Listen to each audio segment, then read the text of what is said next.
What's up, everybody? Welcome back to BPA, the best podcast available. This is the Athlon Sports NFL Draft Show. I'm your host, Luke Easterling, and we're back to take you around the NFL draft world as we're about a month away, a little under a month away from the 2025 NFL Draft. And for this episode, we wanted to start at the top. We're going to start with the Tennessee Titans, who have the number one overall pick in this year's draft. So today's guest in the interview room, we're going to talk to Turron Davenport, who is ESPN's NFL Nation reporter covering the Tennessee Titans. We're going to take you all around the Titans situation at one.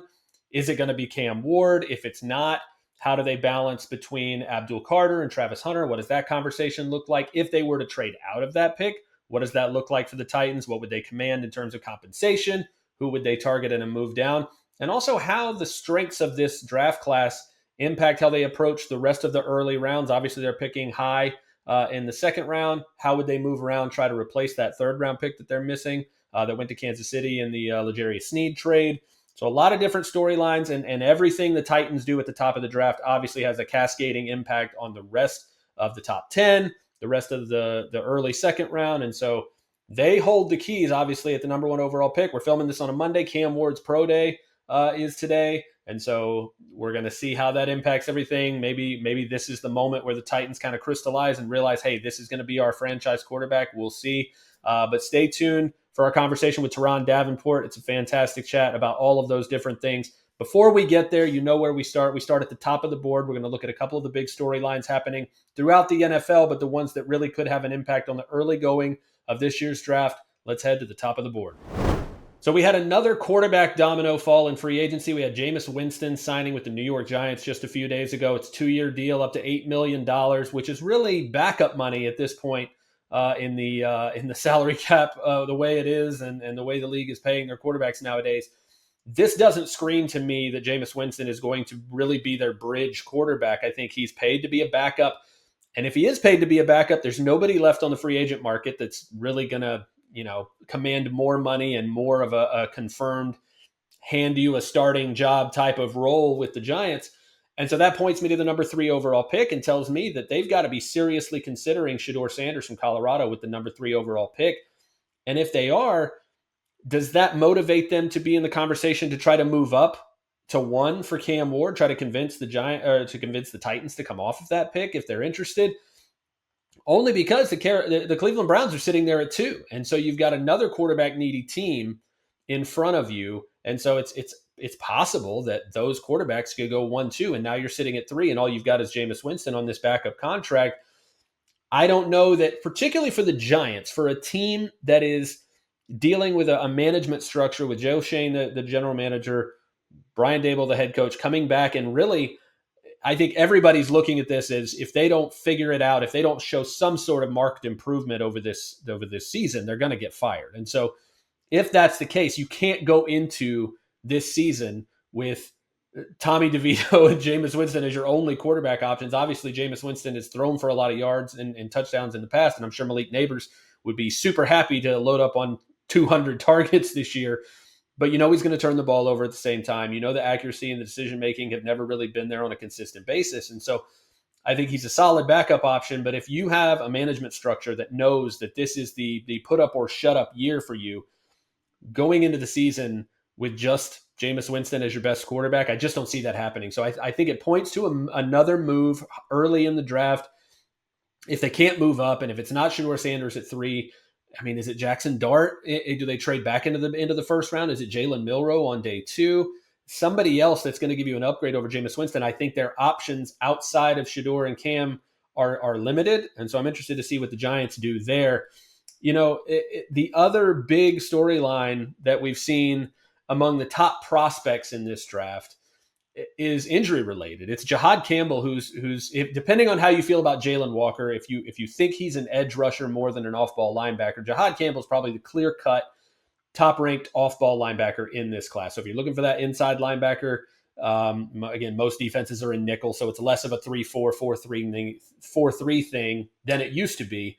Jahad Campbell is really the only, again, bona fide off-ball linebacker who has a clear first-round grade, I think, for most people. And so you got a big, athletic, physical guy who can create a ton of big plays, great athlete. He can rush the passer as an extra blitzer, but he's comfortable in coverage. He can play the run and come downhill. He can do all of those things.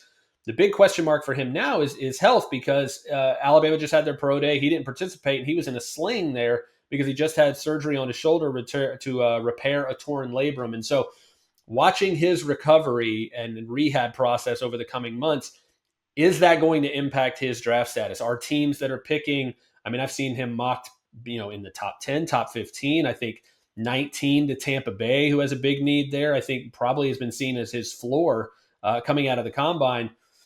But now, will this change the narrative? Will a team be like, hey, do I really want to spend my top 10, top 15, top 20 pick, my first pick of this draft on a guy who's going to be coming off an injury, coming off of surgery, not sure yet when he's going to be ready throughout his first NFL offseason, and how will that impact his ability to make an immediate impact at the next level? Those are all questions that I think teams are going to have to ask before they spend that top 20 pick on Jihad Campbell. Obviously, you're hoping it's a super clean process. Great rehab, great recovery, and he's healthy for training camp and able to contribute right away.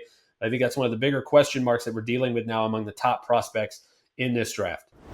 This week, I'm going to stand on the table for a defensive player for once. We've done a receiver, we've done a quarterback, we've done a running back, and now we're going to flip to the other side of the ball and talk about one of the most underrated edge rushers in this class. Edge defender, arguably the deepest and most talented position group in this class. Interior defensive line is right up there as well. You're going to have so many big names coming off the board in the first round. But once we get into day 2, I think there's going to be some real value. And there's a lot of guys I like in that range, but I think the one guy that sticks out to me as really the most underrated is Josiah Stewart out of Michigan. This is a guy who is undersized, came in at the combine 6'1", 249. So you're definitely getting a guy who's not prototypical in terms of his size.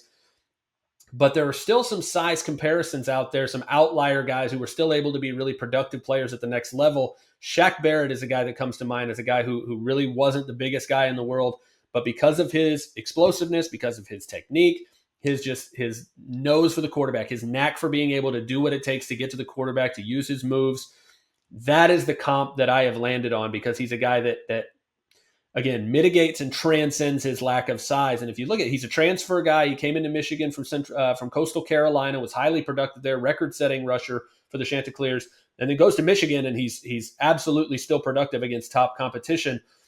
The big thing that sets him apart that I think whoever drafts him will be a big fan of him for this reason is go and talk to anybody in that program. You can Google it. You can find all kinds of quotes all over the place talking about what an incredible leader he is, both in the locker room, on the sideline on game day, on the practice field throughout the week, which I think is huge. Guys will talk about his presence as being just an extra coach out there, a guy that's willing to take younger guys under his wing and really help develop them, and a guy that was voted a team captain that last year at Michigan. And so when you have a guy, again, transferred in from a smaller school, highly productive, is able to sustain that production, clearly an explosive athlete off the ball, has the ability to get after the quarterback, you start to worry less about the fact that he's not 6'3", 6'1" instead, or that he's not 265, he's sub 250, and worry about the fact that this is a guy that has all the athletic boxes checked.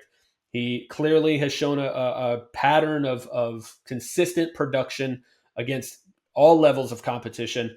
And the cherry on top are those intangibles, his intelligence, his football IQ, his leadership qualities that is just going to make your locker room stronger. It's going to make your defense better. And I think when you think about the fact that so many of these edge rushers are going to push him a little bit further down the board than I think in any other class, if you're talking about getting him anywhere near the second, third round turn, I do a lot of 3-round, 4-round mock drafts, and he tends to be available into the third round.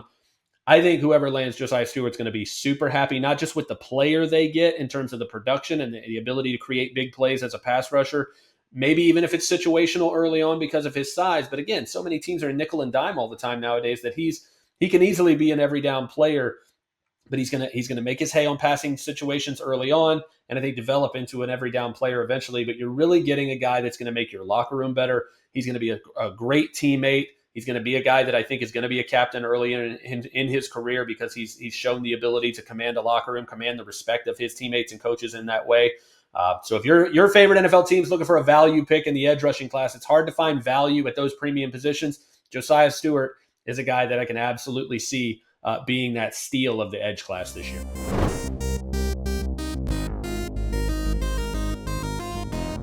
What's up, everybody? Welcome to the interview room here at BPA, the best podcast available, and I'm thrilled to be joined by a good old friend. We go way back to days where we were writing for tiny blogs and trying to work our way up. Turron Davenport, who is now at the worldwide leader. He covers the Tennessee Titans for ESPN. Turron, thanks so much for joining the show, man. Yeah, for sure, man. Thanks for having me. My pleasure, man. Well, hey, let's dive right into it. We're recording this on Monday. It's a big day. Cam Ward having his pro day for the Miami Hurricanes. It feels like the closer we get to the draft, the more it feels like the Titans and Cam Ward are just an inevitable marriage. Do you feel that way? I mean, based on what you know of what's going on in the building, or maybe just your gut feeling, does it feel like the closer we get, Cam Ward going number one just feels like more of a sure thing? Yeah, that's more or less the way it's setting up. You look at just the way they loaded up the offensive line. You look at what they did as far as Brandon Allen being the backup quarterback. It's all pointing towards Cam Ward being the pick. Now, the big thing for me is if they don't go Cam Ward, where do you think they would balance the pros and cons of Abdul Carter versus Travis Hunter? If they ended up doing something else, whether that's trading down or making a different plan at quarterback on day two, how do you think they would, at least where the team sits now in terms of where their strengths and weaknesses are, where would the pendulum swing as far as those two prospects? Yeah, I think it would probably swing more for Abdul Carter. They really need a pass rusher. The cornerback situation, obviously, you can never have too many of them, but the pass rushing aspect, the way Abdul Carter would improve that group, I think is more of a benefit than what Travis Hunter would do corner wise. Receiver wise, that's the curiosity I have is how he would be as a receiver. But from what the Titans have said, they would lean more towards him starting at corner. I just think they need an edge more than they need a corner right now. If it's not Cam Ward at one, I think that'd be more about a trade down opportunity that they just couldn't pass up as opposed to really preferring one of those other prospects. Yeah. Whether or not they're in love with Cam Ward or not, what do you think it would cost to legitimately get them to come off that pick, even if it's just to drop down to 3 with the Giants? Say the Giants loved Cam Ward more than they did and just were willing to give them the moon. What do you think it would cost for them to come off of that pick? Yeah, I would say, I mean, depending. If it's 3, then you're looking at probably a second round pick this year, a second next year, along with obviously swapping. That's kind of along the lines of what I think it would cost. But if you're looking at moving down further than that, I think next year, first round pick, in addition to swapping picks, is like where it starts.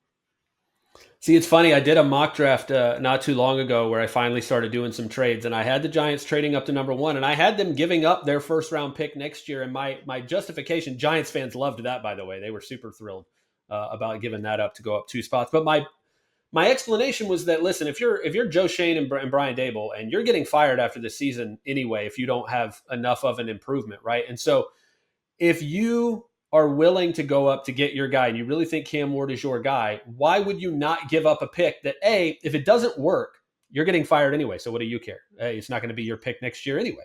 And if it does work and you win 7 or 8 games, now you're giving up a mid first, to go up and get a franchise quarterback, which if he turns out to be the guy, you're more than happy with that, right? You're more than comfortable giving that up. So I think that's interesting. I think if I'm the Giants' current management, where they sit now, maybe if you look at the trade chart in a perfect world and you're like, okay, maybe it doesn't match up exactly, but for the Giants where they are now, I think it'd be something they'd consider, just because, again, they don't have anything to lose, and it's so important to be able to hit on that pick. Yeah, yeah, and I think you have to look at it. Next year isn't guaranteed anyway.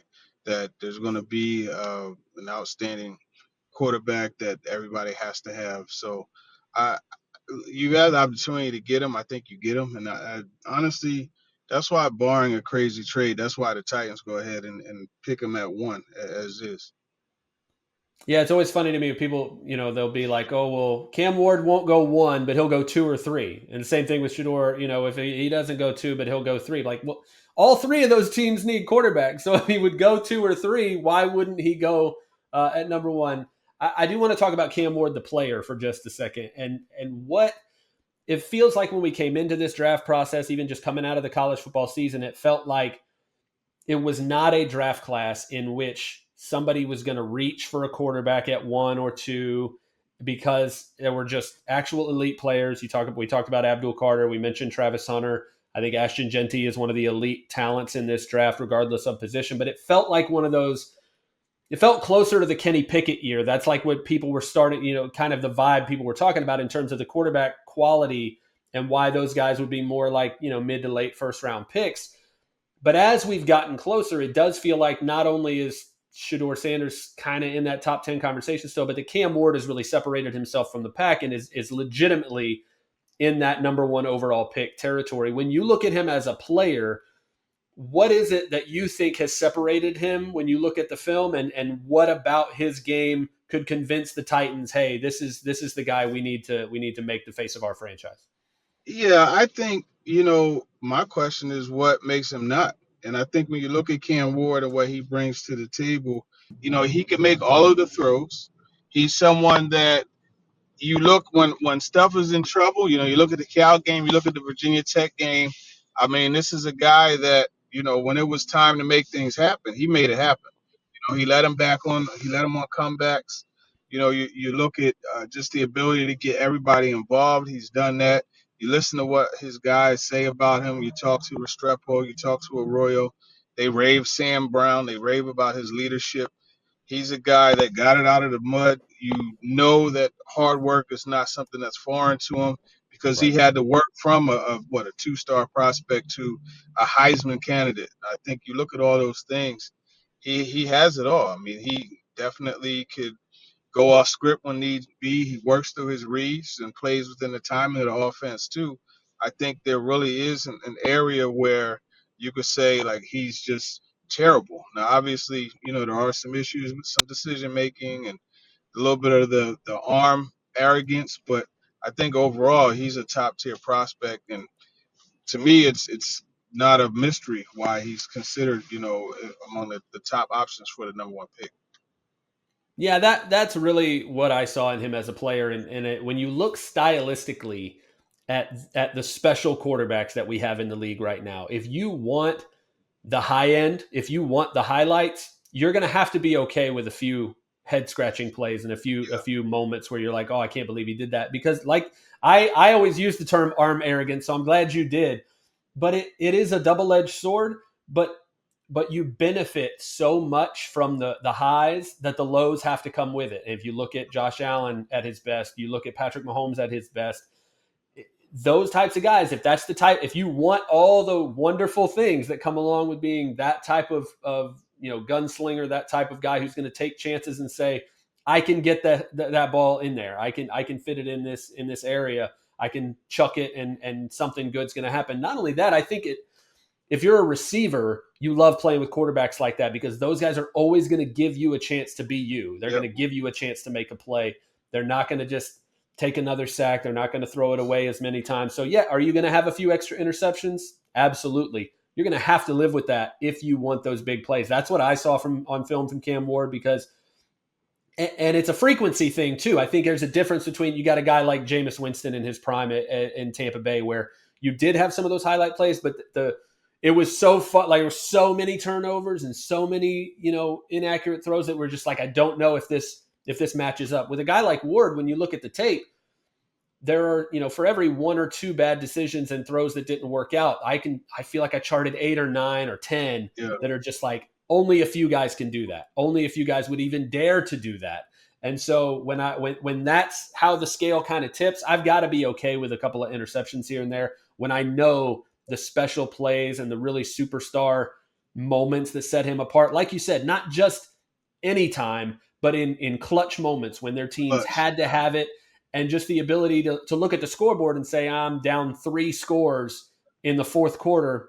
Oh, well, we're going to do this anyway. You have to have something up there that is connected to that ability to just make arrogant throws and make arrogant plays. And I feel like that's the kind of player anybody's getting in Cam.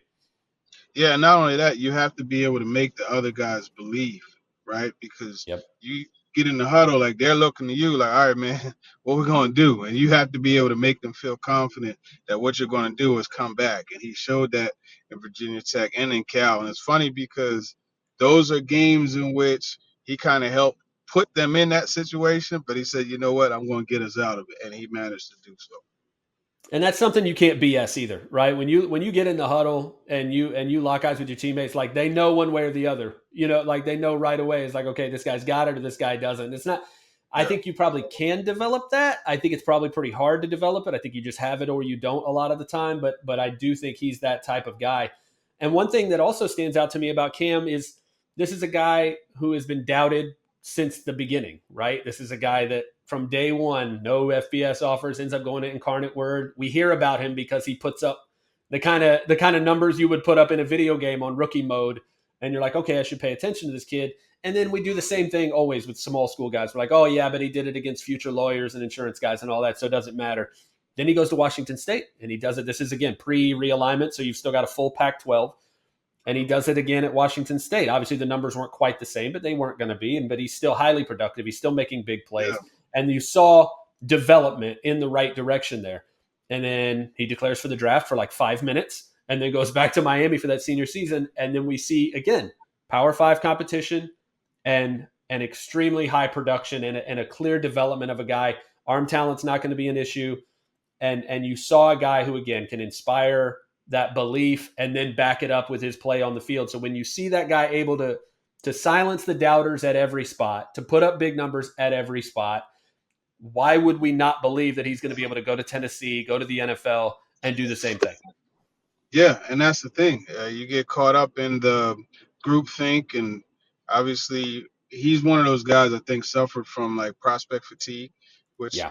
it happens. But for me, again, it goes back to just the way he was able to go multiple places and elevate that program, and then also just he's gotten better each year, and that's something that I remember talking a lot about with Jalen Hurts, and it was something that made me like him as a prospect because he got better every year. And that's what Cam is doing. And you want a guy who's working towards that peak, not one that peaked. I agree. A couple more things before I let you go. If we zoom out a little bit on the Titans situation, because I feel like their pick at 1 is obviously going to have an impact at the top, in the top 10. They don't have a third round pick from the Snead trade. They do have that high second round pick.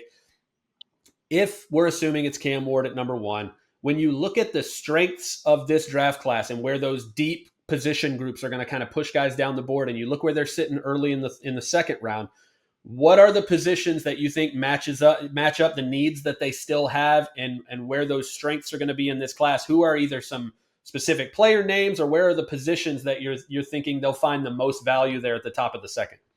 Yeah, receiver stands out to me, whether it's Jalen Noel, Luther Burden the third.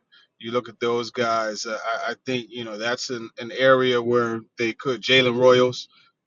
However they managed in that second round, that's one. Then you got to look at the edge guys, whether it's Donovan Ezraku, look at Landon Jackson, Kyle Kennard to be right there in that range. So they're going to have to, whatever they do, address those positions early in the draft, and that's typically where you find them. So number 35 is going to be a hot pick for them, and we'll see what they do. I know if Burden's there, they need to run to the Yeah. podium and turn that card in immediately.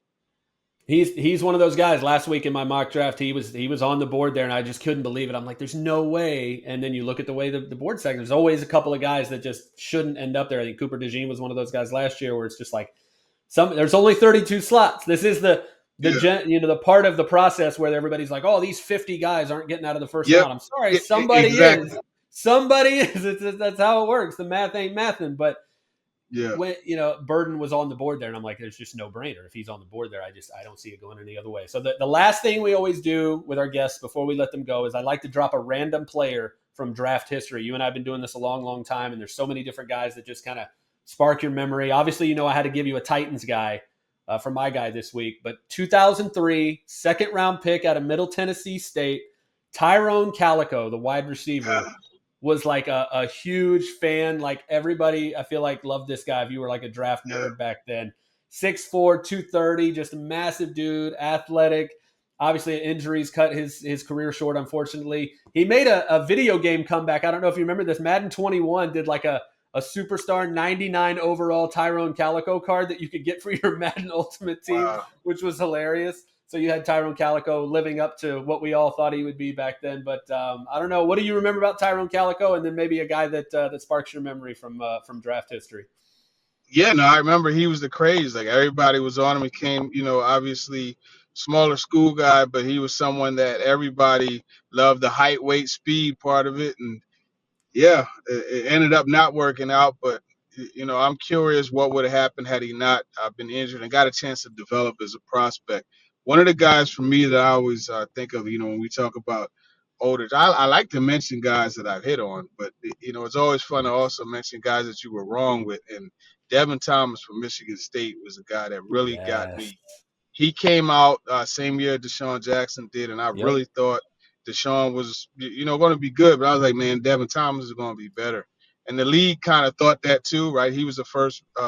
He was Yeah, selected, that I was the think, in the Malcolm second Kelly round. year, right? Malcolm Kelly Yeah, from Oklahoma was in that yeah, receiver class. yeah, Yeah. yeah. And the Redskins at the time, they doubled up. They got Devin Thomas and Malcolm Kelly. And I just thought, the way that he ran after the routes, after the catch, the way that he, Yep. in the return game, thought he was going to be good, but yeah, he wasn't. Yeah, I love it's easy to look at the hits, man, but yeah, sometimes I'll look back at the Aaron Currys and the Trent Richardsons and be like, Oh yeah, yeah, I've had my share of misses too. That's for sure. Well, yeah, listen, no man. doubt. Hey, again, thank you for your time. Tell everybody where they can find you on social media, what you'll be doing leading up to the draft over there at ESPN. Where can we find you? Yeah, for sure. At T Davenport _NFL on X, and then you can find me ESPN.com, the Titans page. We got a lot of stuff coming up. Just team needs, team draft matches, some Cam Ward features, all of that stuff coming up. So stay tuned. All right, man. We're looking forward to it. Enjoy the rest of the process. Hopefully, enjoy Cam Ward, being able to cover him if he ends up being the number one pick. But good to catch up, buddy. Glad you're doing well. And again, thanks for your time. All right, for sure. Likewise. Appreciate you. Take care. That's going to do it for this week's episode of BPA, the best podcast available. This has been the Athlon Sports NFL Draft Show. Thanks again for Turron Davenport from ESPN for joining us. A lot of great Titans talk, a lot of talk about Cam Ward as a prospect and what the Titans are going to do, not just with that pick, but with their other early second-round pick, what Cam Ward brings to the table as a prospect and why he is in that conversation and worthy of that number one overall pick. If you like the show, make sure you subscribe, like, comment, give us some feedback. Let us know what you want to see on this show. We want it to be the show that you want it to be. For all those who have been listening, supporting the show, we appreciate you so much. Look forward to another episode next week. Make sure, again, that you're subscribed, and look forward to having you back for another episode of BPA. Thanks for watching.